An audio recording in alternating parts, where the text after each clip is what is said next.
Nadia, un énorme merci pour le soutien que vous m'avez apporté après la première vidéo et tous les commentaires positifs ou constructifs que j'ai reçus. Ça donne vraiment envie de continuer et c'est ce qu'on va faire. Donc pour cette deuxième vidéo, je voulais absolument et rapidement donner des conseils aux débutantes et aux débutants qui souhaitent commencer à renforcer le haut de leur corps parce que c'est l'un des éléments essentiels dans le street workout, c'est d'avoir une base musculaire assez construite et assez forte pour pouvoir commencer à encaisser des mouvements de force, des mouvements de freestyle, etc. Au cas où tu captes rien à ce que je dis et que tu ne sais pas ce qu'est le street workout, le freestyle, la force, etc., je t'invite évidemment à aller voir sur ma chaîne la toute première vidéo que j'ai faite qui t'explique un petit peu ce qu'est ce sport, les objectifs, l'état d'esprit, etc. Donc aujourd'hui, on va voir ensemble quelques exercices quand on part vraiment de zéro pour commencer à faire les éléments de base de certaines reps que sont les tractions, les dips et les pompes. Pas dans cet ordre-là, mais ça va être là. Après avoir reçu les avis et les témoignages de pas mal de filles dans le street workout, certaines, ou relativement peu, mais certaines ont commencé sans d'abord se renforcer en certaines reps. Si vous avez déjà fait un sport tel que le tennis, la boxe, la natation synchronisée, etc., vous allez déjà avoir un dos et des bras relativement forts et musclés pour pouvoir commencer directement le street workout. Cependant, de mon conseil, si vous commencez vraiment, et c'est le but de cette chaîne, de conseiller les gens qui commencent vraiment de zéro, il faut absolument, mais alors absolument commencer à renforcer ses muscles. Sinon, au début ça va aller, mais finalement, tout ce qui est articulation, tendons, etc. n'auront pas suivi, n'auront pas été renforcés en amont, et c'est là qu'intervient absolument le renforcement du haut du corps en certaines reps. Alors cette partie aujourd'hui va se concentrer énormément sur tout ce qui est biceps, triceps, dos, pectoraux, etc. Les épaules également, le gainage, tout simplement parce que les exercices de certaines reps sont très souvent d'exercices polyarticulaires. Vous allez travailler tout le haut du corps. Pas besoin, comme à la salle, d'aller cibler le biceps, le deltoïde, machin. Je n'y connais rien à ça. Ce que je sais, c'est que ces exercices-là vont faire travailler toute la chaîne musculaire du haut du corps et qui sont donc essentiels pour commencer à se renforcer. Donc pour cette première vidéo, il est absolument essentiel, mais essentiel que vous appreniez à faire une pompe, une traction et une dips au minimum. Si vous en êtes déjà là, vous allez voir que dans chaque exercice que je vous ai donné, l'intensité va monter et vous pouvez évidemment commencer à travailler des mouvements au-dessus. Avant de commencer, vous allez remarquer que pour chaque augmentation en intensité des exercices, en fait, on suit un petit peu le même processus. C'est-à-dire que quand l'exercice de base est trop compliqué, on va commencer en ayant le plus possible d'autres appuis au sol. Ensuite, on va avoir une méthode qui va être toutes les méthodes de travail en négatif, donc faire le mouvement à l'envers. C'est très souvent beaucoup plus facile et en plus, ça apprend à vos muscles ce mouvement. Vous allez ensuite pouvoir passer à tout ce qui est assistance avec une bande élastique, de façon à ce que ça reste quand même un petit peu compliqué. Et ensuite, vous allez voir qu'une fois que vous aurez passé ce premier mouvement, vous allez pouvoir commencer à travailler un petit peu la forme, travailler en contrôle, travailler en lenteur, etc. pour vraiment avoir ce mouvement bien fait. Bon, on va commencer parce que je pense que ça vous intéresse. On va faire d'abord tout ce qui est pompe, puis dips, puis traction, parce que je pense que c'est dans ce sens-là que c'est un peu le plus facile d'apprendre. Évidemment, n'hésitez pas à travailler tous ces exercices sur une même séance, tant que vous n'êtes pas crevé, ou une séance par semaine. Moi, je ne suis pas une grande fan de tout ce qui est programme, avec un nombre de répétitions, etc. Je vous donnerai à la fin la méthode que moi j'ai appliquée pour m'entraîner et arriver au résultat où j'en suis aujourd'hui. Avant de commencer, la bougie là, c'est pas du tout pour faire youtubeuse beauté, hein. C'est juste qu'on voit rien chez moi sinon. Alors les pompes, c'est un petit peu le mouvement le plus basique que tous les mecs ont dû essayer de faire chez eux, un peu moins les filles. Donc si vraiment vous débutez, je vais vous conseiller comment commencer de zéro pour apprendre à faire vos pompes. Donc les pompes, c'est quoi? C'est les mains au sol, les pieds au sol, le corps en gainage droit, ni en banane, ni en petit pont, et on va essayer de ramener le plexus le plus proche possible du sol dans l'alignement des mains, dans un mouvement de flexion et d'extension contrôlée. Il est important que le mouvement soit fait avec les coudes proches du corps et non pas en canard comme ça ou complètement collé comme ça, tout simplement parce que vous allez vous faire très mal. Le plus simple, c'est d'avoir les coudes parallèles au corps. Pour le premier exercice, si vous n'êtes pas du tout sportif dans le haut du corps, et je vous conseille de le faire, c'est tout simplement de commencer à faire des mouvements du style on repousse un mur ou une échelle, si vous êtes dans un parc et qu'il n'y a pas de mur, tout simplement parce que ça va commencer à faire travailler vos biceps, votre dos et vos pectoraux de manière douce. Ça peut être soit un exercice à part entière si vraiment vous n'avez pas du tout de muscles, soit un très bon échauffement pour commencer un petit peu à réveiller votre corps avant de faire votre séance. Pour l'exercice suivant, on va travailler avec des hauteurs de barres différentes. Donc ça peut être soit sur des barres sur un spot si vous en avez, soit sur un banc, puis un muret, puis une marche, etc. Vous pouvez faire évidemment une certaine rep un petit peu partout autour de vous. On va toujours garder au maximum les abdominaux engagés et un bon gainage.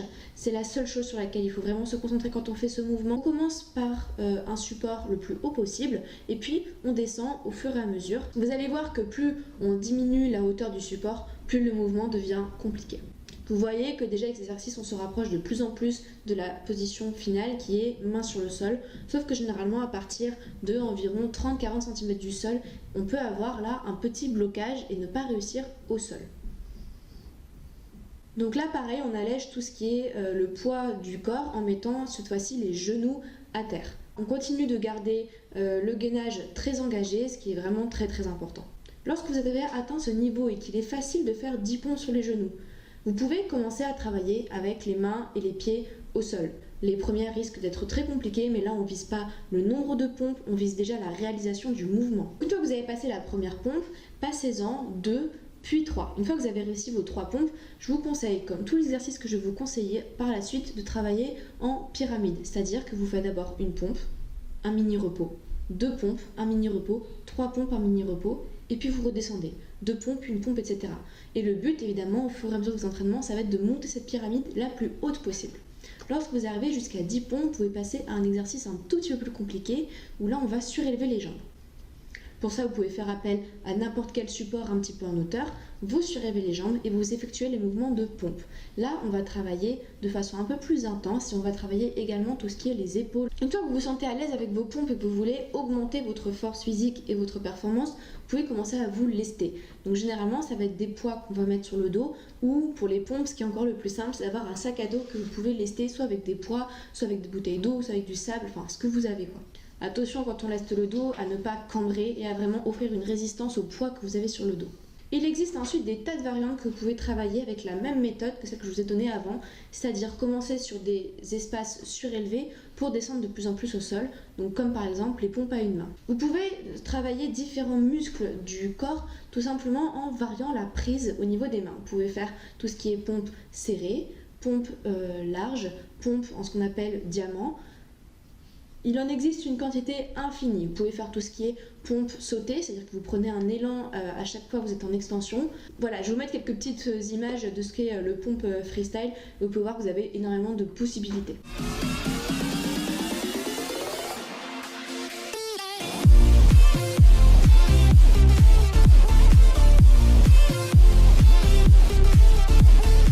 Pour tous tes exercices de pompe, sache que si tu as mal au poignet, si tu as des soucis de poignet, de pouce, etc., aide-toi avec des poignets qui vont énormément soulager tout ce qui est douleur dans les poignets et les articulations.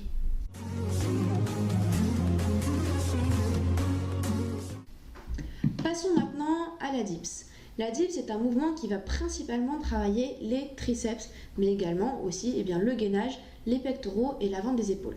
La dips peut être un mouvement compliqué pour tous ceux qui ont souffert un jour d'une déchirure au pec ou d'une déchirure à l'épaule. Donc il faut vraiment y aller mollo si vous avez des antécédents à ce niveau-là. Ça va être un mouvement de flexion jusqu'à environ 90 degrés entre l'épaule, coude et le poignet et remonter en contrôlant la remontée. Pour les filles, sachez que si c'est compliqué pour vous au début sur un parc, c'est tout à fait normal. Les constructeurs ont évidemment pris comme carrure un petit peu celle des hommes qui peuvent être un peu plus imposantes et du coup en général les barres de dips sont un peu trop écartées pour nous alors qu'une dips devrait se faire à peine un peu plus à largeur d'épaule. Donc ne paniquez pas, soit vous achetez une station de dips, soit en fait vous travaillez 2 fois plus que les mecs, vous allez devoir faire une dips un petit peu écartée. La dips qui va également énormément vous servir, que ce soit en freestyle, en force ou pour vos muscle-up, c'est la dips sur une seule barre. Et celle-là, évidemment, vous pouvez la travailler partout. C'est-à-dire que les mains vont être sur la même barre. Le mouvement de flexion, quand vous allez tester, vous verrez, ce n'est pas le même. Et ça demande un peu plus d'équilibre que la dips normale. Donc pour travailler la dips, le tout premier exercice à faire, c'est un exercice avec, évidemment, pied au sol. Vous allez mettre vos mains sur un support derrière vous, mais les pieds vont rester au sol pendant que vous faites le mouvement de flexion. Il est important de ne pas pousser la flexion du bras trop loin au risque de vous faire mal à tout ce qui est pectoral et avant de l'épaule. Et pareil que pour les pompes, plus le support est bas, plus ça va être compliqué de faire cette dips. Tout simplement parce que plus le support est bas, plus le poids que vous mettez sur vos pieds pour vous soulager est faible. Il est très intéressant pour les dips de travailler avec un élastique. Et là, je le redis encore, arrêtez de prendre des élastiques qui vous soutiennent beaucoup trop par rapport à ce que vous avez besoin de travailler. C'est-à-dire qu'il vaut mieux acheter un tout petit élastique qu'on double ou qu'on triple qu'un gros élastique qui va vraiment beaucoup trop vous faciliter la tâche. Vous n'êtes pas censé faire 10 dips avec un élastique. Donc vous mettez en position sur les barres de dips, vous enroulez l'élastique autour de chaque poignet, ce qui fait que vos mains maintiennent l'élastique sur la barre. Vous montez, vous mettez vos genoux dans l'élastique et vous allez voir, en faisant le mouvement de flexion, et bien la remontée va être facilitée par l'élastique. À partir du moment où vous serez très fier d'avoir passé votre première dips, commencez à taffer directement sur la deuxième. Et pareil, travailler en pyramide, c'est vraiment la chose qui moi m'a le plus aidé en tant que débutant. Pas pour augmenter mes performances, mais vraiment pour commencer à intégrer le mouvement dans ma mémoire musculaire et physique. Certaines personnes préfèrent et aiment travailler en faisant d'abord un max de répétitions, c'est-à-dire que vous vous échauffez, vous arrivez sur le spot, et puis vous testez le max de dips que vous pouvez faire. Ce jour-là, vous en faites 5. Et bien, vous vous reposez, et juste après, vous en faites 4, puis 3, puis 2, puis 1. Voilà. C'est vous qui décidez votre façon de s'entraîner. Il est très important de vous sentir libre et non pas coincé dans une routine pour progresser en certaines reps. Sauf si vous êtes des gens qui aiment quand c'est cadré et des routines, et dans ce cas-là, il en existe des tas sur internet. On peut vous présenter après comme difficulté au-dessus tout ce qui est, comme d'habitude, dips lestés, dips en contrôle, dips en lenteur, en puissance, faire moins de répétitions mais mieux les faire. Et on a également tout ce qui est la dips one arm. Bon là c'est pas moi qui l'ai réalisé, c'est Sango. Et vous avez également ce qu'on appelle l'impossible dips que je ne sais pas faire. Pareil, j'ai laissé Sango faire. Tout ça, ce sont des mouvements dont là on ne parle pas tout simplement parce que je ne les maîtrise pas et qu'on n'est plus sur un niveau débutant du tout. Bon, maintenant parlons des tractions, qui est un petit peu ce qui intéresse pas mal de monde dans le street. Vous avez tout ce qui est traction en pronation ou traction en supination. Donc les tractions en supination se réalisent le pouce vers vous, comme ceci, alors que les tractions en pronation, le pouce va être le plus loin de vous. Ces deux tractions n'ont rien à voir. Mais alors, rien à voir. La plus simple en général que les gens acquièrent en premier, c'est celle en supination comme ceci. Tout simplement parce qu'elle travaille moins le dos et plus les biceps et qu'en général, on a tendance à plus développer nos biceps dans la vie quotidienne. Vous pouvez évidemment travailler la supination si c'est votre kiff. Mais sincèrement, pour faire une traction, la seule qui sera valable, c'est la traction en pronation, donc avec la main dans ce sens-ci. La traction en pronation va énormément muscler votre dos et votre bras. Et c'est pour ça que c'est l'un des éléments le plus important pour la suite du freestyle et de la force, tout simplement parce que vous allez avoir une résistance au niveau des chocs, vous allez avoir, je sais pas comment dire ça, mais une certaine endurance par rapport au fait de tenir une barre pendant longtemps, pendant un enchaînement, etc. Le tout premier exercice à faire, c'est de se suspendre à une barre. Tout simplement, vous commencez par vous suspendre le plus longtemps possible, vous faites des chronos, vous essayez de monter votre endurance à tenir une barre. Une fois que vous avez commencé à travailler ça peut être en échauffement, vous pouvez commencer à faire ce petit mouvement qui consiste à tirer au maximum que vous pouvez sur la barre. Évidemment, vous n'allez pas monter votre traction, mais ça permet déjà un petit peu d'avoir ce mouvement où on serre les omoplates pour remonter un petit peu au niveau de la barre. Vous allez avoir un mouvement au niveau des épaules et des omoplates qui est en fait le début de l'engagement de l'action et qu'il est essentiel que votre corps commence à comprendre. À partir de là, n'espérez pas monter votre traction ou la monter de plus en plus, ça ne fonctionne malheureusement pas comme ça. On va faire comme les pompes et les dips, on va commencer avec un appui pied au sol. Et ça, moi, c'est l'exo. Le seul que je pouvais faire quand j'ai commencé parce que je n'avais pas peur de traction et qui m'a aidé, mais pour moi, ça a été incroyable l'aide que ça m'a apporté. C'est tout ce qui est les tirages sur barre à différentes hauteurs. Donc les pieds au sol, les mains tendues devant, on gagne bien le ventre. Donc pas de banane, pas de dos creusé, pas de portefeuille, pas de dos bombé. On reste le plus droit possible, on serre les abdos, on garde tout le corps droit et engagé et puis on commence à tirer. Et de la même façon, plus la barre de tirage sera basse, plus le mouvement sera difficile. Essayez, c'est vraiment le meilleur exo, surtout que pour ça vous n'avez pas besoin d'un parc de street, vous pouvez faire ça sur votre table, sur un banc, sur une chaise. Moi je le faisais sur, vous savez, les barrières qui entourent les stades de foot. Ça, vous pouvez le faire partout tant que vous trouvez des supports de hauteur différentes. Passez d'un support à l'autre uniquement lorsque vous avez passé les 10 voire 20 tirages sur la même hauteur. Vous allez vite comprendre qu'il y a une limite, hein, sinon votre corps il passe plus sous la barre en fait, tout simplement. Donc une fois que vous en arrivez là, vous passez vos 20 tirages et là vous pouvez passer à l'exercice suivant. L'exercice suivant est le second qui m'a évidemment le plus aidé, c'est tout ce qui est traction en négatif. Pour ça, il faut trouver par contre une barre de traction assez basse pour pouvoir sauter, pour s'accrocher en haut comme vous allez voir dans la vidéo, ou que quelqu'un vous porte pour vous mettre en position en haut. Donc vous partez en fait sur la position de fin de la traction. Vous êtes déjà en flexion, le menton au-dessus de la barre et vous descendez en contrôlant un maximum. Le but de cet exercice n'est pas de descendre. Le but de cet exercice est évidemment de contrôler la descente au maximum. De faire le mouvement à l'envers, en fait, bizarrement, ça va construire vos muscles à le faire à l'endroit. Et également au niveau de tout ce qui est système nerveux, il va un peu plus comprendre ce mouvement. Quand la traction en négative est bien contrôlée, vous pouvez commencer à travailler à l'élastique. Je le répète parce que je vais vous casser les couilles avec ça. Arrêtez de mettre des élastiques trop gros, ayez un peu confiance en vous. Si vous forcez un peu, ce qui est quand même le but d'un exercice, il va falloir se forcer, ça va faire mal, ça va être dur. Mettez un élastique un tout petit peu en dessous, d'accord? Arrêtez de nous faire des 15 tractions avec des gros élastiques, ça ne sert à rien. Donc vous prenez l'élastique qui vous paraît adapté. Si vous n'avez qu'un élastique en stock, vous pouvez très bien le doubler, comme je vous montre là. Ça augmente la résistance de façon assez significative quand même, hein. Et puis là, vous vous concentrez sur votre mouvement. Il faut réussir environ à faire entre 4 et 5 tractions à l'élastique pour vraiment commencer à avoir une progression. Il faut que ça reste difficile. Et pareil, vous diminuez la résistance de l'élastique au fur et à mesure. Évidemment, vous aurez un très grand gap entre le plus petit élastique et la première traction, mais c'est le jeu. Donc vous continuez à en faire un petit élastique au petit élastique, vous continuez à vous renforcer un petit peu parallèlement avec d'autres exercices et votre traction, vous en faites pas, elle va passer toute seule. Ensuite, évidemment, vous travaillez toujours soit d'abord en max diminué, soit en pyramide. Tu as évidemment tout ce qui est traction explosive, c'est une façon de travailler encore plus, vu que tu ne vas pas monter le menton au-dessus de la barre, tu vas monter au maximum le plexus au-dessus de la barre. Pour les mecs, en général, tu peux aller un peu plus que le plexus. Pour les nanas, il suffit que tu aies un petit peu de sein pour que ça devienne compliqué. Donc déjà, si tu arrives à là, c'est bien. Tu peux commencer à travailler tes tractions one arm, tout simplement en tenant la main de l'autre côté ou en mettant évidemment des élastiques. C'est un mouvement extrêmement compliqué que beaucoup de mecs ont du mal à avoir. Mais voilà, là on part vraiment sur du niveau un petit peu au-dessus, quoi. Le but, la seule chose pour bien être sûr que vous travaillez, c'est qu'à la fin de vos séances, vous disiez stop, je me barre, j'arrête, je n'en peux plus.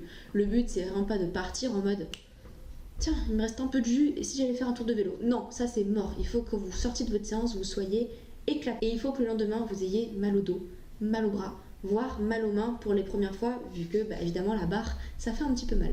Moi, ce qui m'énerve, c'est ceux qui ont des plans et puis qui au final arrivent et leur plan c'était de faire par exemple 5 tractions élastiques, 2 tractions sans et puis terminer par 5 tractions élastiques. Donc ils font leur plan. Et tu vois qu'en fait, ils sont pas allés au bout d'eux-mêmes, quoi. Et tu pourras pas progresser si tu vas pas au bout de toi-même. Les entraînements, c'est pas des entraînements de confort. Les entraînements, c'est des entraînements pour progresser. Donc à un moment, si tu veux y arriver, il va falloir te donner les moyens. Si vraiment t'es mort trop vite, essaye en prenant des temps de repos, évidemment. N'oublie pas que si c'est un effort pour toi énorme, prends 5 minutes de repos. L'objectif là, dans ce qu'on fait, c'est pas de faire de la perf, c'est pas faire du lesté, c'est pas faire des mouvements au clap. Le but ici, c'est déjà que tu passes ces mouvements et qu'ils deviennent assez aisés pour te fournir une base musculaire nécessaire et suffisante pour pratiquer après le street workout dans son freestyle et dans sa force. Et voilà, tu as tous les exercices essentiels dans l'ordre pour commencer à faire ces mouvements-là. Évidemment, des exos, il y en a des tas, d'accord? Il y en a des tas. Là, je te donne ceux que moi j'ai fait, ceux que je conseille aux gens et qui fonctionnent, hein. Donc voilà, soit tu vois que dans les exos que je t'ai conseillé, il y en a qui sont vraiment trop faciles pour toi, passe rapidement l'étape supérieure. Si ils deviennent compliqués à faire, c'est que tu es au bon moment, au bon endroit, taffe ces exercices-là, passe ton objectif de répétition et puis passe l'exercice suivant. Ou alors, une fois que ça devient tout facile, par exemple tous les exos de traction, tu y arrives, mais tu n'arrives toujours pas à ta traction, et bien continue à faire ces exos-là jusqu'au jour où ton corps sera assez fort et puis un jour tu auras assez la déterre pour vraiment tirer et passer ta traction. En tout cas, rappelle-toi que le set and rep que je te propose là, c'est un set and rep d'entraînement pour pouvoir accéder à tout ce qui est figure de force et de freestyle par la suite. Si vraiment c'est une discipline qui t'intéresse, il y a une discipline qui s'appelle le street lifting et qui est vraiment très développée là-dedans, qui est un petit peu parallèle au street workout. Voilà, là c'est le moment où je vais me faire taper sur les doigts, mais pour moi le street lifting n'est pas du street workout, mais c'est une discipline qui demande tellement d'efforts, tellement de travail, qu'elle mérite tout notre respect et que c'est une discipline à part entière pour moi. Si vraiment tu accroches à ça et si tu veux augmenter tes performances, ton nombre de répétitions, le fait d'être lesté, la rapidité, la propreté des mouvements, etc., je te mets en barre de description tout ce qui est équipe de street lifting en force, enfin en tout cas les principales, pour que tu puisses te renseigner sur ce que c'est.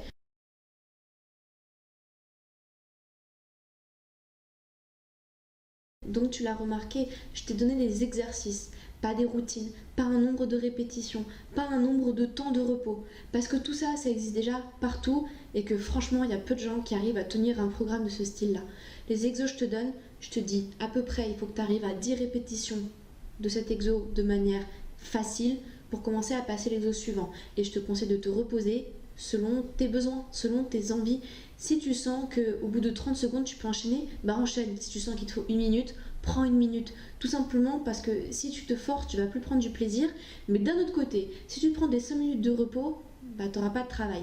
Donc là, c'est pas moi qui vais te dire ce que tu dois faire, c'est toi qui vas te bouger le cul pour te dire bon, je suis KO, mais je vais réussir à me prendre que 20 secondes de repos au lieu de 30.